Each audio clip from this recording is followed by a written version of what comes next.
The holidays are among us, which means we're going to be eating good and we're going to be feeling good. But when that season is over, we're going to be hitting the new year. And with that is going to come the possibility that you're going to want to start a new fitness journey. So I want to make sure that when that time comes, you already have the tools and information that you need to make the best journey for you. So in this video, I'm going to share with you 3 to 5 things that you should think about when it comes to starting your journey. You know, what should you do? What should it consist of? What should you incorporate? And things like that. So let's dive right on into it. I'm going to break this up into 2 parts. So this video is going to be specifically about the workout portion. And then I'll do a separate video on the nutrition portion, right? Because both of those things have to go together for a well-rounded fitness program. Okay. So in terms of your fitness goals, the first thing you want to do is get clear on them. What are your fitness goals? Primarily, are you trying to build endurance? Are you trying to build strength? Are you trying to lose weight? Are you trying to just be more flexible, mobile? Like, what is it that you're actually wanting? And then get clear on why.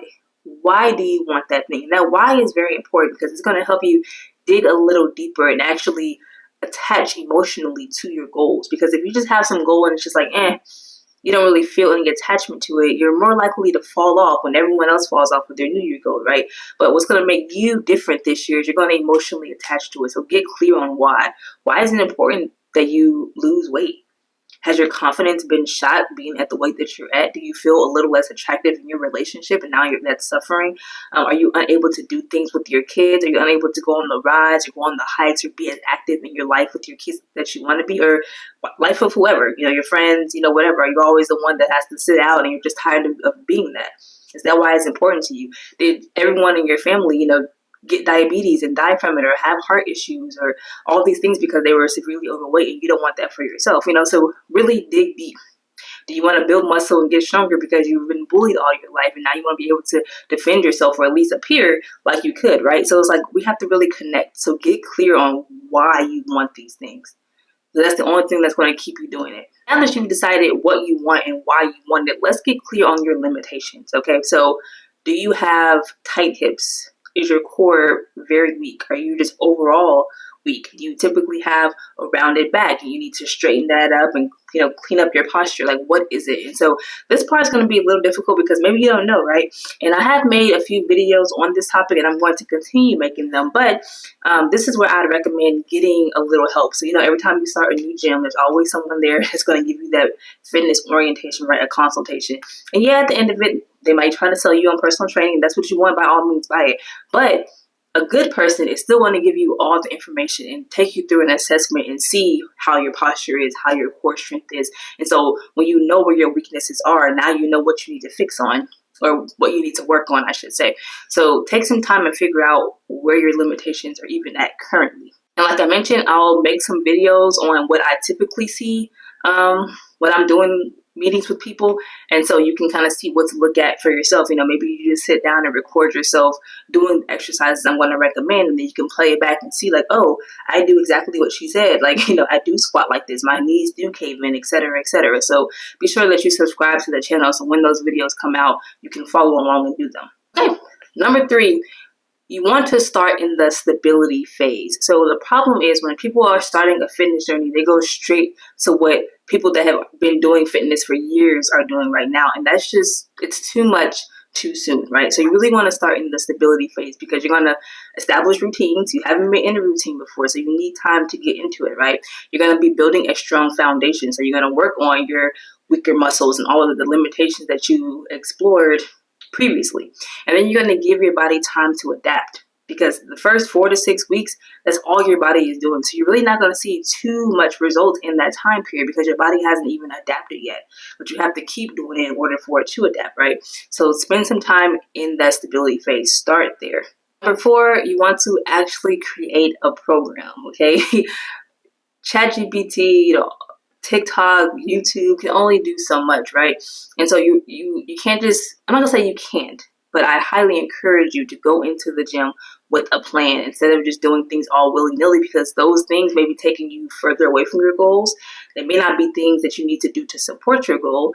And it could just be things that you don't need to be doing. Now you're just kind of wasting energy, so to speak, on things that you don't need to do instead of putting it towards things that you do need to do. So I've also written blogs on how to structure a workout. And so be sure to check that out on my website.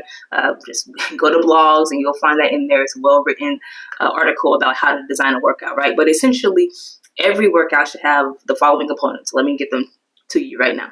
First, you want a good warm-up, okay? And so that warm-up should consist of, one, some cardio, just to get the blood flowing. You don't need to do a lot, just a little bit, unless when you set a goal, endurance was your main goal. So if your goal is like you want to run for a long period of time, you want to be a better sprinter or whatever, then yes, your cardio should be longer in the warm-up, right? But if it's just to get the blood flowing, if your goal is other things, and that's all you want, just to get warmed up, okay? So 5 to 10 minutes on whatever cardio machine or jump rope, whatever style you like. Just do some kind of warm up to get the blood flowing.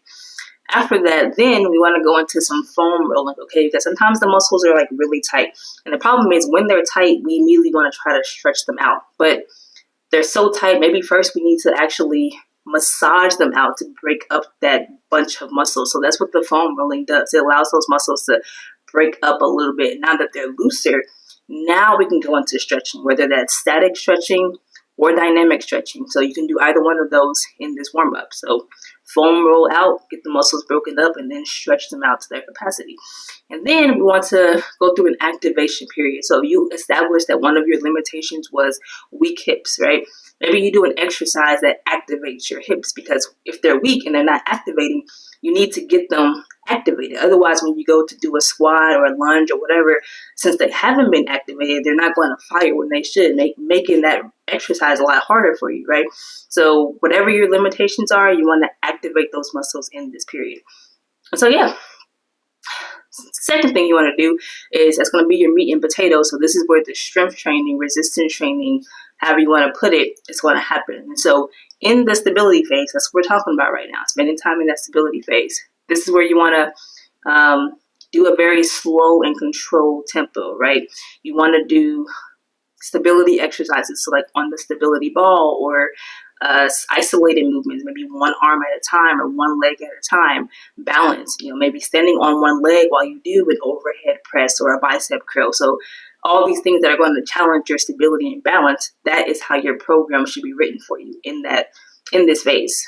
And because we are in the stability phase, I would also recommend that you do full body workouts for these next 4 to 6 weeks. Why? Because again, we're just building a foundation and a routine. So instead of going in and being like someone who's been in the gym for 6 to 7 years and they're doing the push pull leg or the upper lower, let's just do full body. Let's do a full body workout. Just keep it simple. Then once you move out of the stability phase into the adaptation phase, then we can start to switch up our program. Maybe we do an upper lower or a push pull leg, but in the stability phase, I recommend let's do full body. And then our last thing is going to be cardio. So once you finish that strength training, now we're going to go back and do some extended cardio. Unless, like I said in the beginning, if endurance was your main goal, you've already done your extended cardio. But if fat loss was your goal, it's going to be better for you to do your cardio after your strength training. So now we're going to do minimum 15 minutes up to about 30 minutes of some cardio. Okay, let's get that fat burning. I know so far I've mentioned a lot, right? You're probably like, well, I didn't know all these components, and half of these things I still don't even know how I would do this. Okay, fear not. I'm actually in the middle of working on a 30-day Kickstart Your Fitness Journey program, and that's going to be completely free. So you don't miss it, go to my website, subscribe to the newsletter, so when that program rolls out, you get it, because I'm sending that to everyone that's subscribed to my newsletter. So it's going to be a free 30-day course. It's going to have actual, right now I'm talking generic, right? Like do a stability workout and do this and do this. But in this course, it's actually going to have the workouts written for you. How many sets, how many reps, a video demonstration. So you know exactly what I'm talking about. It's going to have a meal guide in there. So, so it's going to have everything in there with some practical meals together. So just so you don't miss out on that, just be sure that you subscribe. I'll put the link in the description box, okay? Let's roll on to the next tip. And then lastly, once we have finished our cardio, now we're going to go back and stretch again. But this time, we're going to do a little more mobility geared, a little mobility focused, okay? Because now that our body is loose, we've stretched our muscles out, we've done all the things, we did the cardio, blood's still flowing. Now we can get deeper into those stretches that we probably couldn't get into when we first started out because our body was still a little cooler than it is now.